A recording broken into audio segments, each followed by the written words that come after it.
And welcome back to Jeff Koinange live here at Citizen Television, talking to Dr. Alutalala. Geez, that's a tough name. Alutalala Mukhwana, yes. Advocate of the High Court. Dr. Collins Adot, Senior Lecturer at the University of Nairobi. Dr. Alex Awiti, Aga Khan University. We are talking about the takeover of Nairobi County, folks. My goodness, the intrigues. But as Dr. Awiti said, these are really interesting times. So let me ask you this. I saw a meme today. Could have been true or not. Evans Kidero laughing, saying, "It's not really a walk in the park, is it now, Sonko?" Did you guys see that? Yes, I did. And Jeff, you know, when Evans's term ended and Sonko came in, the first few months, he actually did the right things. Yeah. And people are like, wait, look, Sonko is actually able to do the things that Evans wasn't able to. And guys were like, we don't actually need an educated person. We just need somebody who has some levels of intelligence. I think Evans today was saying, wait a minute, guys. Nairobi is not your cup of tea. It's not your small scale play. Look, the guy can't even deal with basic things. That's actually what Evans is talking about. Absolutely. But the second thing it shows is when the framers of the Constitution said that for a governor, we needed certain kind of skills. I think they were not wrong. There was a reason why they said so. Because what this is demonstrating by the transfer is actually saying, sorry, I am unable to offer basic services. That's an admission. Dr. Mukhwana, yes, the fact that Sonko was allowed to get away with it for 2 years, he didn't have a deputy. He got away with it. In fact, Kabando, former Mukhwana MP, is asking, was he above the Jubilee law? For them to let him get away with this?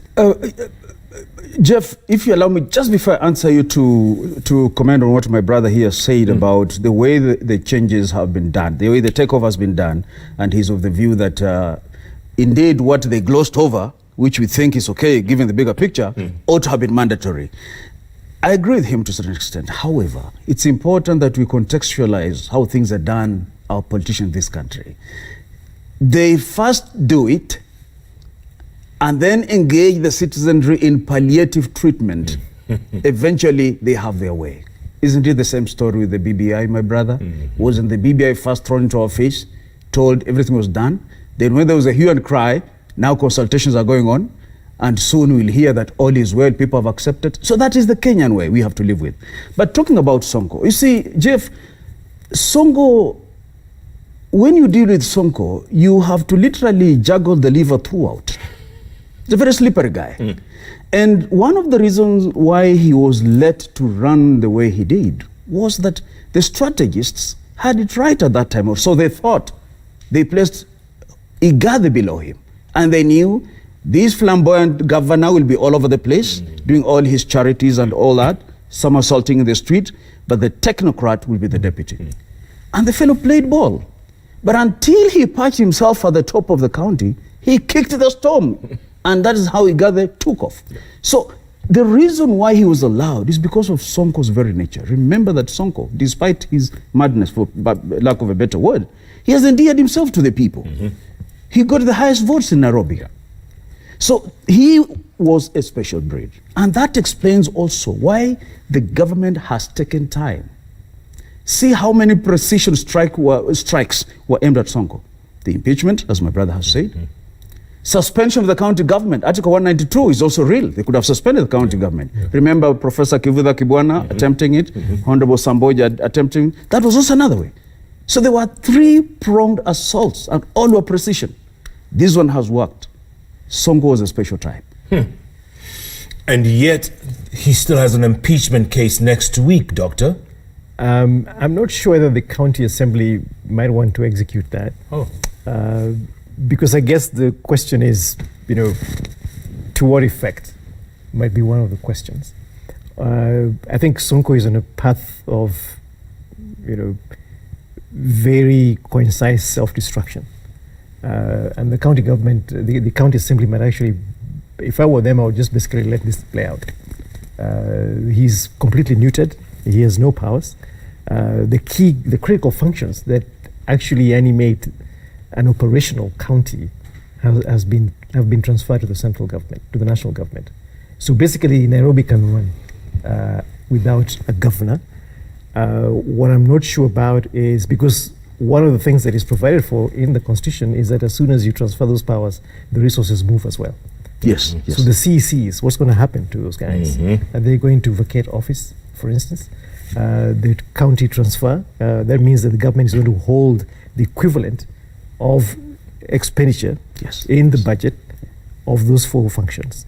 So you basically just, and that's really the bulk of public county resources. There was a report earlier on the Citizen. It said about 20 billion, plus minus. Yeah, so it's a shell now.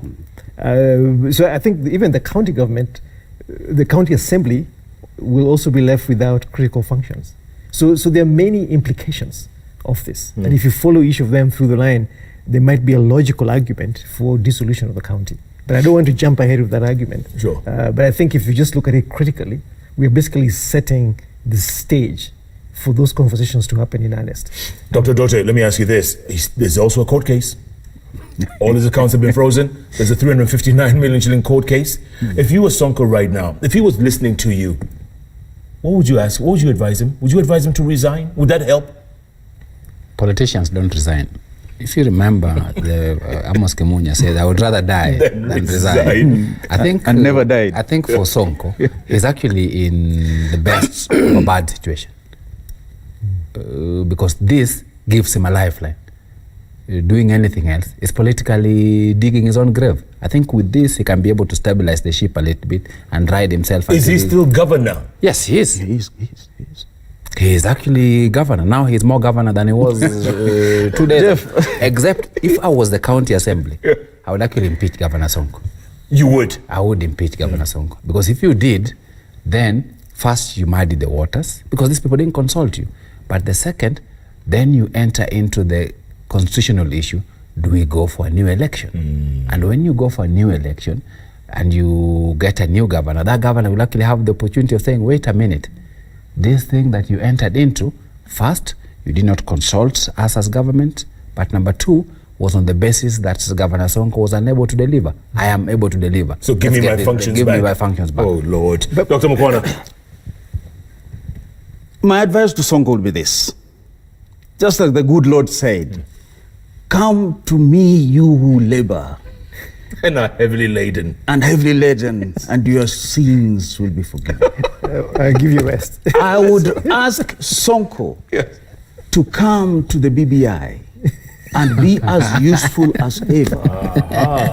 And who knows, passing through the BBI, supporting the BBI, washes many sins of politicians. So let him be useful to the BBI and never raise the furor that has been raising. He may just be cleaned as we see most of the governors being cleaned. Come to the Lord. Come to BBI. Sonko. But on a more secular note, I think to Collins's point, would the government allow this thing to play out through impeachment and this lacuna, this catastrophic crisis of governance in Nairobi?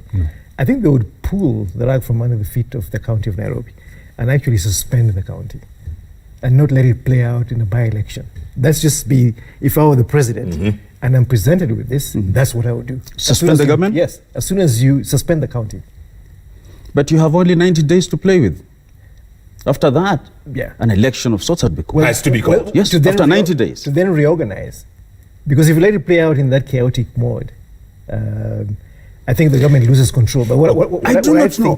What I think the government is trying to do is to actually claw back initiative and leadership in how you reconstitute the county of Nairobi. Jeff, right now, the last thing the son of Jomo would want is a forum that will pit him against his number 2. If you suspend the government under Article 192 of the Constitution, who takes over? You have only 90 days to play with. Thereafter, an election must be called. If you called an election today, Doc, you have heard what the Senate has been doing today. Yeah.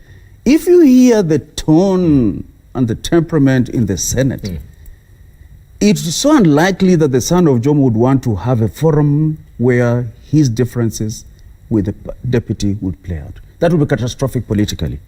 What I think is that this is a bypass that is the most safe. And remember, the contract says for 2 years. So by the second year, where shall we be? 2022. Thank you. So you're suggesting that then, in this scenario, then Sonko just rides this to the end of his term? Yes, he has to. That is the safest bet he has. In fact, as I've said, don't rule out Sonko.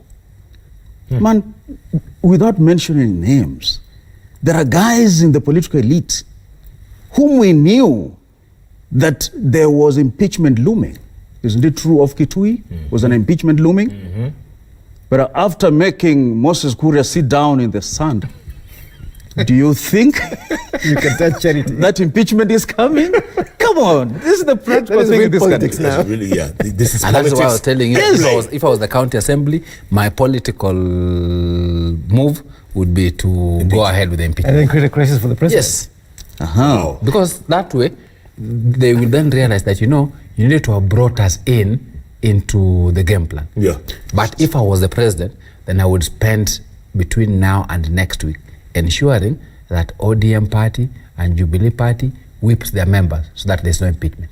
There will be no impeachment, bro. Yes, there will be no but impeachment. there will be political moves to ensure it Which doesn't talks to the backroom deal Yes. that must have been struck in all of this. That's the bottom line. Yes. Backroom deals. But the bigger question is, will the Senate prevail? Because the Senate is summoning Sonko. They want Cabinet Secretary Eugene Wamalwa. They want Attorney General Kihara. Dog, who is the Senate? The Senate is Murkomen. Actually, the reason why he's right, if you want to know whether the Senate will prevail, go back to the impeachment of Waititu. Yes. That's the same story that will play out in the Senate, in that the two elements of the current political contestations will take their conversation to the Senate. The people who have done this are the guys on the president's side. However, if the MCA's or county assembly does not impeach him, the Senate will have nothing to do with it because they just uphold it, right? No, the Senate is Now they're questioning questioning this process. Yeah. So the Senate is saying that this process has been bastardized. Not and all, therefore- not all the Senate. Yes. And they might actually restore the status quo and say those functions go back. That's what they want. Because to the push for. person who led that motion is the Senate Majority Leader, Murkomen. Senator Murkomen. If Murkomen has the majority in the Senate, I think from the last conversations around Governor Waititu, I am not sure how much of majority my good friend Senator Kipchumba is. I don't know how many people he has for him to be majority to carry out an issue. Because to what Dr. Mukhwana was saying, it's going to pit the president against his number two. And when the push comes to shove, those numbers scatter into smithereens. On that smothering note, we're going to take a quick break, come back. The day-to-day, guys. Who's going to run the day-to-day of Nairobi County? The most powerful city in the union. And also, does this set a dangerous precedent to the other 46 counties? Are governors shaking in their boots right now or no? Jeff, the city has been on autopilot. Exactly. Indeed. In fact, the bigger equation, at least now there's somebody who's running it, who has been running it for the last 30 days. This song, True. Hold that thought, gentlemen. Hold that thought. Keep tweeting. I will get to your tweets. This is a great topic of conversation, folks. The takeover or handover of Nairobi County. It's actually a handover. It's handover, right? Just It's literally. But the president was looking over. it's both. It's both. At Koinange Jeff, Assistant to BK, the hashtag is JK Live. JK Live takes a break. We'll be back in a moment.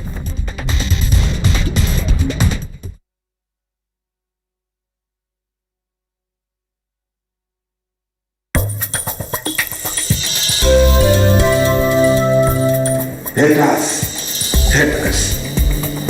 Raundi hii ndio utajua haujui. I can't reach William.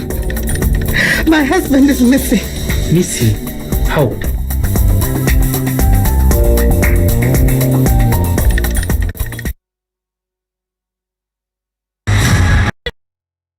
We've brought you the best.